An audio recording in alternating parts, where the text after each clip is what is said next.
Boa noite, meu nome é Otávio Henrique Silva Camilo e hoje a gente vai ter uma aula falando sobre a preparação física de atletas de futebol de campo de alto rendimento. A gente vai principalmente abordar nessa aula quais são as diferenças de treinamento que ocorrem devido à predominância de determinadas fibras musculares em atletas de diferentes posições dentro do futebol de campo. Então, se o atleta possui predominância da fibra do tipo 1 ou do tipo 2, que se divide entre a fibra de tipo A ou tipo B, e o que ocorre para determinar qual tipo de treinamento esse atleta vai ter que fazer em função dessa predominância de fibra muscular. Então vamos lá. O que é a contração muscular? A contração muscular nada mais é que, resumidamente, o deslizamento da actina sobre a miosina dentro da célula muscular, permitindo o movimento do corpo. E ela pode ocorrer de dois tipos: o isométrico, que é quando o músculo se contrai, mas ele não encurta, ele não diminui o seu tamanho, e a isotônica, que é quando o músculo contrai e diminui o seu tamanho, que é a mais comum, a mais normal em ações de força ou de explosão, algum movimento determinado pelo seu corpo. E o que são as fibras musculares? São células alongadas que podem ter mais de um ou mais núcleos e tem a característica de gerar o movimento. A gente movimenta-se a partir dessas fibras musculares, do alongamento ou do encurtamento delas. Elas são divididas entre o tipo 1 e o tipo 2, que a gente vai falar um pouco mais à frente.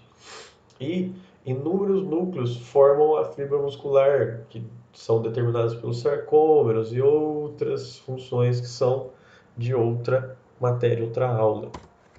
Os tipos de fibra muscular são três.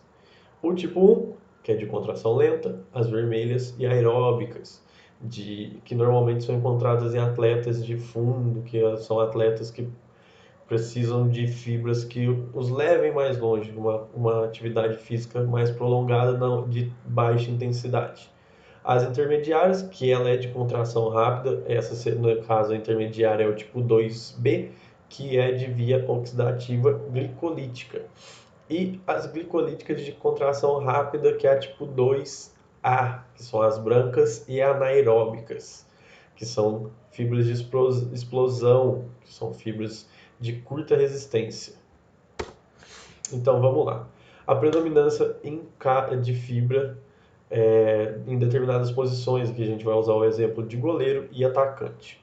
Nos goleiros, normalmente ocorre a predominância das fibras de tipo 2B, que são as fibras de contrações rápidas, são explosivas, elas são anaeróbicas, possuem uma capacidade maior de hipertrofia, mas o porquê deles terem essa predominância desse tipo de fibra? É devido à alta intensidade praticada no jogo. É, as, as práticas, as jogadas do goleiro, elas são de curtíssima duração, só que elas ocorrem com um intervalo de tempo muito longo.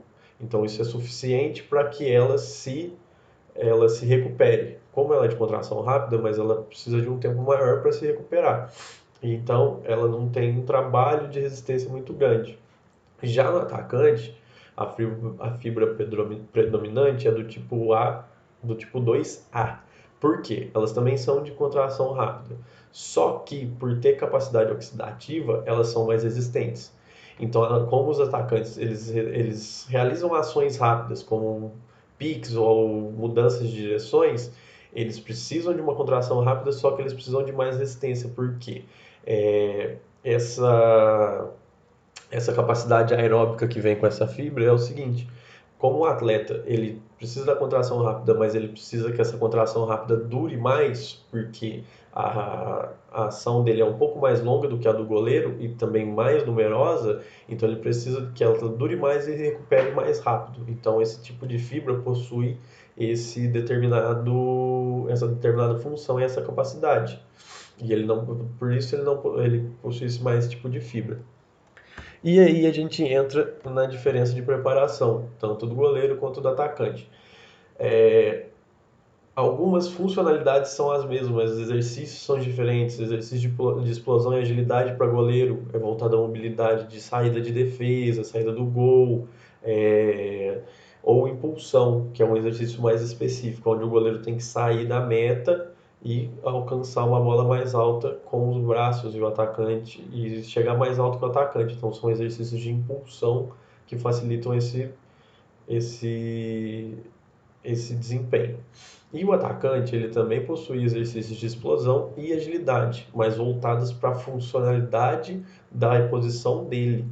Então, cada um, dentro da sua determinada posição, ele vai realizar trabalhos específicos voltados para a sua atividade dentro de campo. Não adianta eu pegar um atacante e pôr ele para fazer os mesmos exercícios de um goleiro. Ele não vai fazer, ele não tem a mesma atividade dentro de campo do goleiro. E o que diferencia o atacante aqui seriam os exercícios de resistência muscular aeróbica. Por quê? Como ele tem a fibra de tipo 2A, ele precisa criar mais resistência muscular e aeróbica para aguentar mais tempo de jogo, porque ele possui ações de rápido desempenho, mas que exigem mais tempo de duração, certo? Essas são as principais diferenças na preparação física de um e de outro aí. Beleza? Essa foi a nossa aula. Eu vou deixar o link também aqui no fim do vídeo. O vídeo vai estar no YouTube para a gente poder ter, para vocês poderem ter acesso a essa aula.